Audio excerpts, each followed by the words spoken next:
Hello', কি খবৰ সকলোৰে?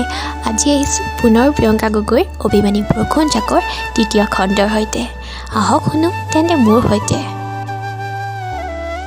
ভাৱনাৰ জ্যোতি পৰিল, মোবাইলটো বাজি উঠিল। তুমি মোৰ শাৰদী প্ৰেমৰ শেৱালি, তুমি মোৰ প্ৰতিশৰতৰ। হয়, কৃষ্ণাৰ নাম্বাৰটো এই গানটো দিয়ে ছেভ কৰিছে। কৃষ্ণাৰ বৰ্ণিল। ইছ ৰাম, 5টা মিছ কল। ইমান সময় ৰিং হৈ আছিল, শুনাই নাছিল। ইমানেই ভাৱত বিহু হৈ থাকিব লাগেনে? সঁচাই, সি যেতিয়া কিবা ভাবি থাকে তেতিয়া তাৰ ওচৰ পাজৰে কি ঘটি থাকে সি একোৱেই গম নাপায়। আজি তাৰ ৰক্ষা নাই। ইফালে মহাৰাণী খঙত অগ্নি শৰ্মা হৈ আছে। সি কল বেক কৰিলে। হেল্ল', কি অ' জীয়াই আছতো? শুই আছিলি চাগে। কুম্ভকৰ্ণক কিমানবাৰ ফোন কৰিলোঁ, চাইছ নাই? কৃষ্ণাই একেলেঠাৰি কৈ গ'ল। সি মনে মনে শুনি আছে। নাই মানে তোৰ ঠেলা গাড়ীখন কেতিয়াও ঠিক নহ'ব। আজি আমাৰ ঘৰত আহিবিচোন। স্বৰ্ণা, বকৰি, অয়ংকিতা, আবিৰ গোটেইখিনি আছে। তয়ো আহ, গোটেইখিনি মিলি আজি ফূৰ্তি কৰিম। বৰ্ণিলে মনে মনে ভাবিলে। গোটেইখিনি অহাৰ পাছতহে মনত পৰিল। সি ক'লে, নাই অ', আজি নোৱাৰিম যাব। তাৰ অভিমান দুগুণ বাঢ়িল। যদি তাই অলপ আগতে গ'লেহেঁতেন তেতিয়া সি গ'ল হয়। তাইৰ ওচৰত যাবলৈ সি তাৰ যিকোনো কাম এৰি যাব পাৰে। তাই যেতিয়াই মাতে তেতিয়াই সি তাইৰ কাষলৈ যাবলৈ সাজু। কিন্তু আজি সি নাযায়। কৃষ্ণাই ফোনটো কাটি দিলে। তাইৰ ফোনটো কাটি দিয়া দেখি গোটেইবোৰে সুধিলে, বৰ্ণিলে কি ক'লে? সি আহিবনে?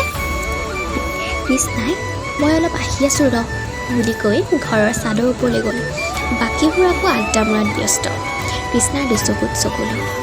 তাই জানি বুজিয়েই নেকি বৰ্ণিলৰ ওপৰত নিজৰ অধিকাৰ সাব্যস্ত কৰিবলৈ লৈছে, যি বৰ্ণিলৰ ভাল লগা নাই।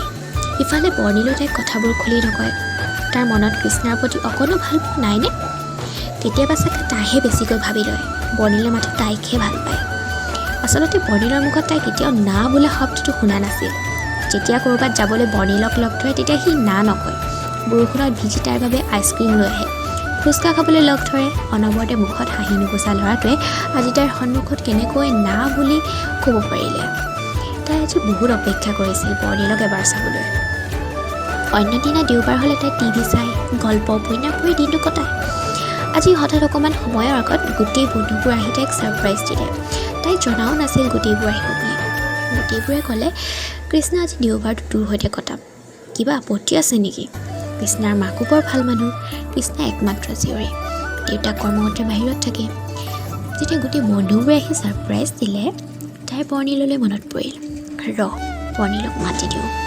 হঠাৎ চকু পানী মচি তাই আৰু কেতিয়াও তোৰ লগত কথা নাপাতোঁ বুলি কৈ পুনৰ বন্ধুবোৰৰ লগত আড্ডাত বহিল। ইফালে বৰ্ণিলৰ অৱস্থাও একেই। নোৱাৰোঁ বুলি কৈ দিলে সি, কিন্তু মনটোৱে বাৰে বাৰে মনা নাই।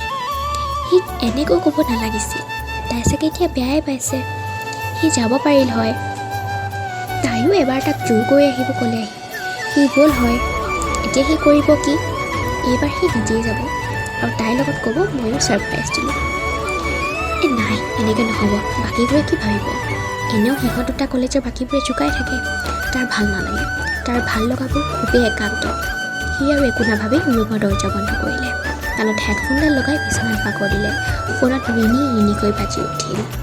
तेरे बिना जिंदगी तो है पर जीने से ऐतराज है, माने हुए हैं दो दिल लेकिन तकदीरें नाराज है।